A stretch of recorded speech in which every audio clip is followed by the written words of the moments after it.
ہم کریں گے ہر مظلوم کی حمایت۔ السلام علیکم ناظرین، میں ہوں حرین فاطمہ اور آپ دیکھ رہے ہیں حمایتی نیوز HD چینل۔ نظر ڈالتے ہیں آج کی اہم خبر پر۔ امریکی محکمہ خارجہ نے انسانی اسمگلنگ سے متعلق سالانہ رپورٹ جاری کر دی ہے۔ انسانی اسمگلنگ سے متعلق امریکی محکمہ خارجہ کی رپورٹ میں پاکستان اور بھارت کی ایک جیسی درجہ بندی میں رکھا گیا ہے۔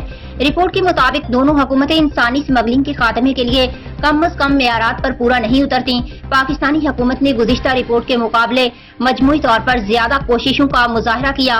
ان کوششوں میں پروسیکیوشن کو بڑھانا اور انسانی اسمگلروں کو سزا دینا شامل ہے۔ رپورٹ کے مطابق پاکستان بھر میں 4.5 ملین کارکن جبری مشقت میں پھنسے ہیں۔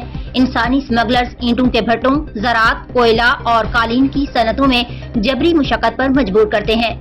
اب تک کے لیے اتنا ہی۔ مزید خبروں اور اپڈیٹ سے باخبر رہنے کے لیے دیکھتے رہیں حمایتی نیوز HD چینل۔